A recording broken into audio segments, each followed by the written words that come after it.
So my name is Eliane Muhire. I'm from Rwanda, and I'm here for the Gdynia Film Festival. Our film, which is protesting in Kigali, it's on the main competition. You cannot leave me to rot while help them. How can you do that to me? You cannot help them. Why must starve? They are dying. Our boy is dying. Did you be okay, Mutesi? We're in my home, beneath the floor of my kitchen. My name is Jeanette. Inspector for 90 years since Joseph. We will be safest here. Ivi ntabwo wari ubizi. Tureba filimi nyinshi cyane zikadushimisha tubona zirimo abanyafurika cyangwa abazungu, ariko ntabwo wari uzi ko hari umunyarwanda umaje kugafata ku rwego mpuzamahanga. Iri si ibanga cyangwa si ikinyoma. Ni umukobwa uvuka mu Rwanda ukina filime ku rwego mpuzamahanga kandi ukunzwe n'abantu benshi. Ese uyu ni muntu ki w'umunyarwandakazi wabaye icyitegererezo mu ruhando rwa sinema mpuzamahanga, agahesha ishema igihugu cyacu, akarira agaseka mu ndorerwamo ya kamera ku rwego rw'isi yose? Uyu ni Eliane Muhire. Eliane Muhire yavukiye i Kigali mu mwaka w'1986. Yize ibijyanye n'ubucungamari muri kaminuza y'u Rwanda, ariko umutima wari wihariye ubugeni n'ubuhanzi. Mva aka kantu, yinjiye muri sinema abikesha itsinda rya Mashirika Performing Art, aho yatangiye gukina amakinamico anatozwa n'abarimo Hope Azeda ndetse na Karoli Karemera. Ibi byamubereye isoko y'umuriro utazima w'ubuhanzi.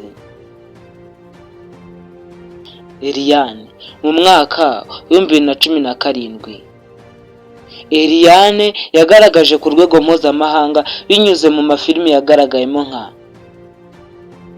Birds Are Singing in Kigali, aho yagaragaye nk'umukobwa warokotse jenoside, umwe mu bakinnyi ba mbere mu mateka y'abanyarwandakazi batwaye igihembo gikomeye bya sinema ku isi.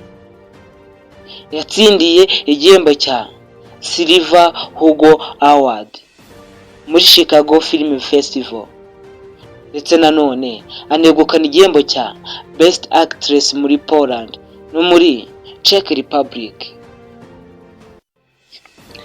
Mu mwaka w'2022 yongeye kwigaragaza muri filime yitwa Trees of Peace yasohowe na Netflix, ishingiye ku nkuru y'abagore 4 bihishe mu gihe cya jenoside yakorewe abatutsi mu mwaka w'1994. Eliane yahataniye igihembo cya Best Ensemble Cast, ashimirwa ubuhanga bwe bwo gutanga amarangamutima y'ukuri atagira uburyarya.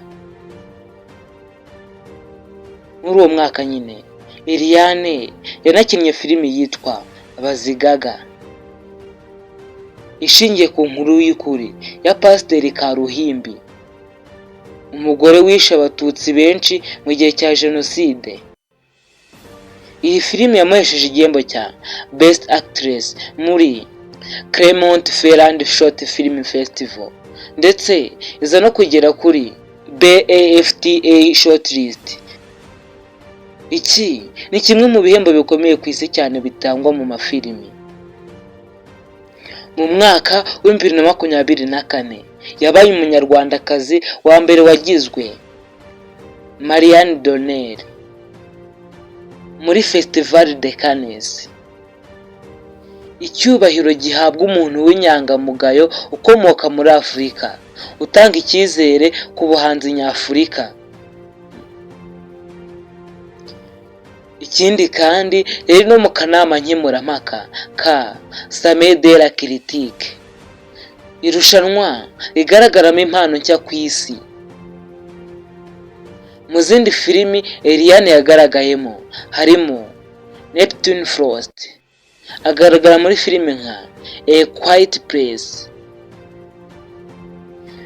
Iyi filimi A Quiet Place yayihuriyemo n'ibyamamare nka Lupita Nyong'o, Uyu Lupita nawe muramuzi cyane, ni umwe mu bakobwa b'ibyamamare muri Afurika bakina filime ku rwego rw'isi.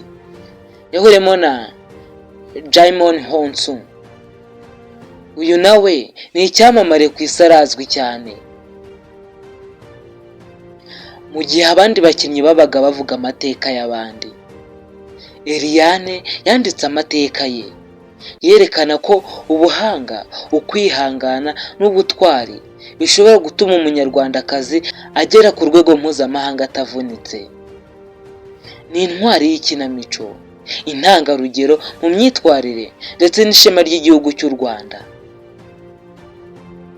Eliane Umuhire si izina gusa, ni ubutumwa bw'uko kwihesha agaciro bishoboka. Ikindi nanone ni ubutumwa bw'uko ijwi ry'umugore w'umunyarwandakazi naryo ryumvikana ku rwego rw'isi. Ese iyi story iragutunguye? Oya, ntabwo uri kwibeshya. Uyu mukobwa ntabwo asanzwe ku ruhando mpuzamahanga. Uyu ni umwe mu bakobwa dufite bagaragara muri filimi zikomeye ku rwego rw'isi, ndetse zimwe zica ku rubuga rukomeye nka Netflix. Ngaho niba ukunze iki kiganiro, reka ngusabe akantu katagoye. Kanda subscribe, ufungure inzogera kugira ngo udacikwa n'amakuru meza tubagezeho umunsi ku wundi. Ikindi kandi kanda like ndetse unakore na share. Ngiye mpamagara Gustave niko nitwa. Ciao ciao, hasta la vista.